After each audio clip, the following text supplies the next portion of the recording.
Hello, good morning and evening to all the participants of the 7th International Conference on Business, Economics, Law, Language, and Psychology. First and foremost, I would like to thank you, the committee, for giving me the opportunity to present my findings in this conference. And I hope that everyone that's attending this conference will somewhat find my presentation beneficial for the future.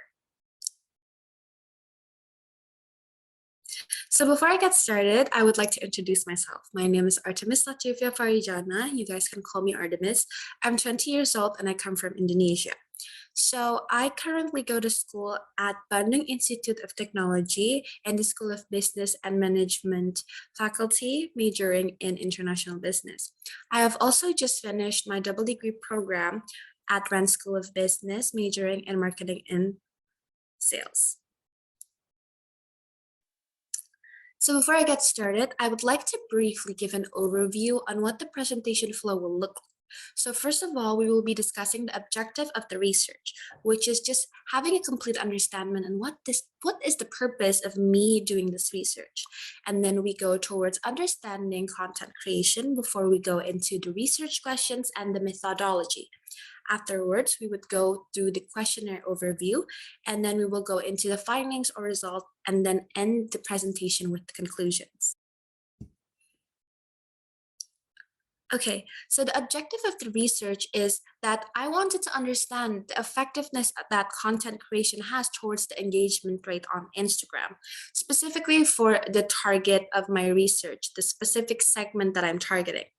In addition, I also wanted to have a deeper understanding towards what are the different factors that can influence the perception that respondents have towards the quality of the content, possessing a deeper understanding, whether it's the visualization quality, whether it depends on the grammar quality, or whether or not specific contents are just targeted towards a specific niche market, and only those specific people can understand what the content really is about. So that is what we will be analyzing for this paper.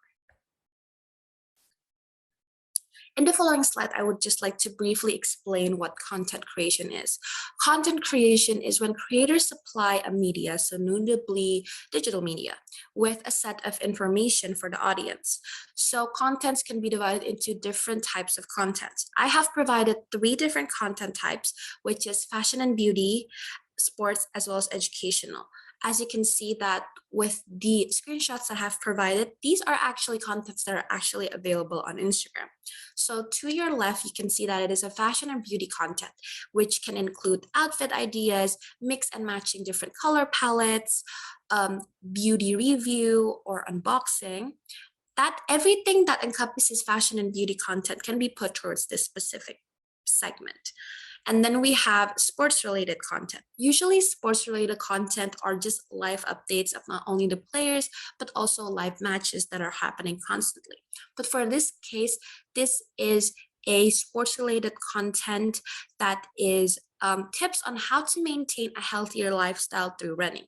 And lastly, on your right, you can see that it is an educational content. And educational content can be in the form of school or just university, like materials, but it can also be in the form of tips. As you can see below that I give, it is tips on whether using Facebook or Instagram ads is better for your specific business. So now we will dive into the research questions. These questions will be answered in the conclusion part of the presentation, therefore notably telling you that all of these are answerable. So the first one is understanding the level of dependence Gen Z has towards social media, understanding the urgency of social media for these segments. And second is knowing the importance of content creation has towards the lives of Gen Z. As you know, Gen Z is born during the digital era of rapid technological advancement. So how important is content for the lives of these individuals? And then we also would like to understand the factors that contribute towards what enhances the quality of a content in the perception of the audience eye. And lastly, we also want to understand what kind of elements that influence an individuals want to share contents to their family, their friends, or to just their acquaintances. So that is the scope of the different research questions that will be used for this study. So we would now talk about the methodology, which is what specific analyzing tools that I have used for this specific paper. So before we get started, just understanding that the target segment that I use are Generation Z, meaning these are individuals born between the years of 1997 to 2012. Upon answering the research questions picked, I have decided on the quantitative approach. A quantitative approach, as said, uses the word quantity in itself, meaning that the research requires data in a numerical form, whereas qualitative data needs a more elaborative explanation. An example that for us to understand the difference is that a quantitative research question would be, for example, how many hours do you spend on social media? Whereas a qualitative approach would need more further elaboration, such as what kinds of factors that contribute towards you spending more than 5 hours on social media. That is how you differentiate it. Now, for my specific paper, I also use a questionnaire as the data collection method. So why I choose a questionnaire is because I want to obtain raw data from the respondents directly. And my questionnaire is in the form of a Likert chart. So what is a Likert chart? A Likert chart is a rating scale to understand the perception of each individual has towards certain statements. So an example, just to simply brief it up, is a 1 to 5 for my research, 1 indicating that they strongly disagree with the statement that has been put up, and 5 being strongly agree with the statement that has been put up. That is the methodology, and let's go to the next slide. So just to briefly give you an overview on what the questionnaire looked like for when I send them to my friends, my family, and my acquaintances. So first of all, I give them a brief summary on the purpose of my research and also making them believe the fact that there would be an anonymous, it would all be anonymous, no private, the privacy is protected, and that everything will be used for the purpose of the study. And to your right, you can actually see just some of the examples of the statements that are used and what the Likert chart looks like for the respondents when they fill in the questionnaire. So moving on to the demographics of the respondents, it is expected, of course, that the big majority of the respondents are people from Indonesia. But I also have some minority coming from different parts of the world, such as the US, Spain, Tahiti, UK, and many more. So actually, for the demographics of the questionnaire is that there's actually more female. 55.6% are female, with 41.9% being male, and only 3 individuals prefer not to specifically say their gender. On the other hand, only 11 people are working employees, while the rest of the respondents are actually students. Now we will go into the findings part. Okay, so due to the limited time of the presentation, I will be summarizing 6 variables or parts of this questionnaire. So the first one to your right, you can see it is titled Online Behavior, and it consists of 11 different questions. Based on this part, most of the respondents cannot live without both their gadgets and social media. However, not having their gadgets is more severe than not having access towards social media. The respondents also claim that they understand the benefits of social media or using the internet, but on the other hand, they also understand how dangerous and negative it can impact themselves. And to your right, it is understanding the design as well as the framework that the contents can influence the audience's perception towards it. So what it means is that most of the audience also say that they do not immediately recognize every single detailed design of a content. However, having an eye-catching cover can enhance the possibility of the audience reading the entirety of your content.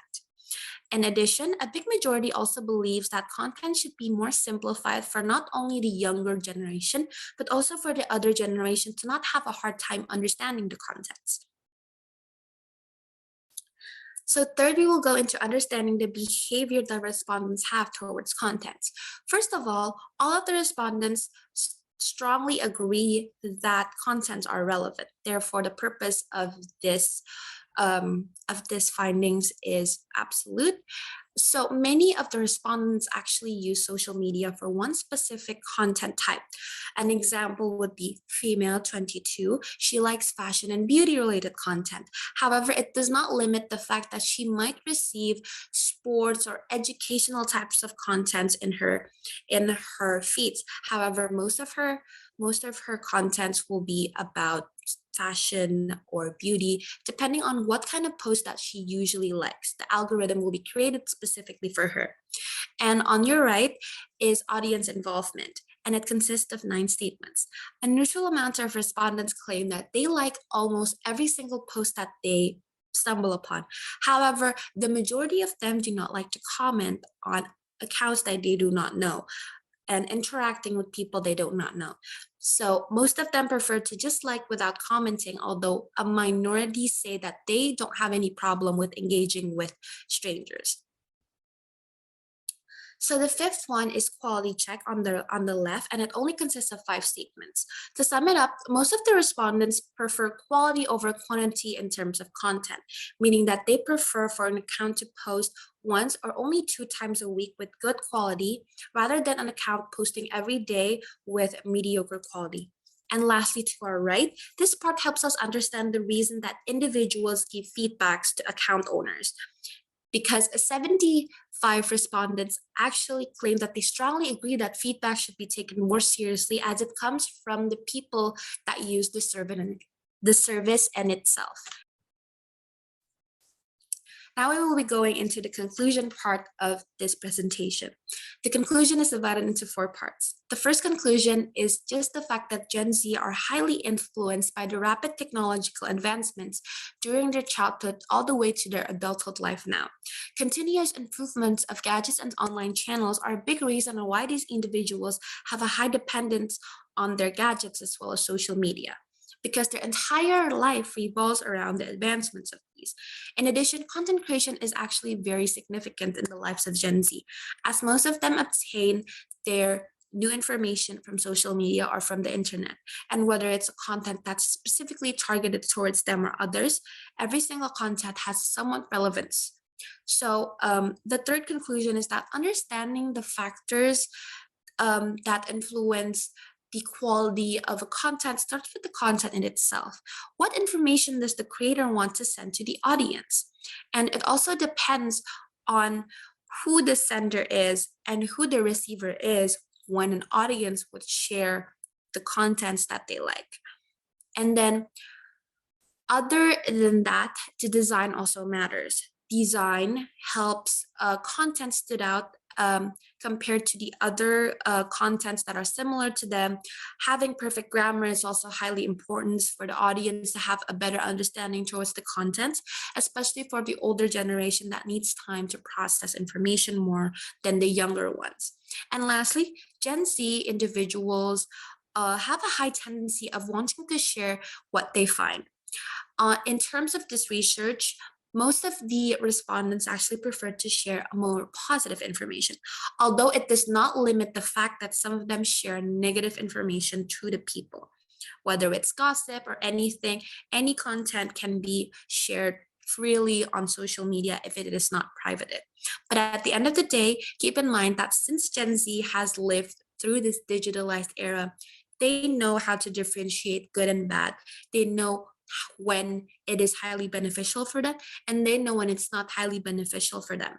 So therefore, that is the conclusion of this paper.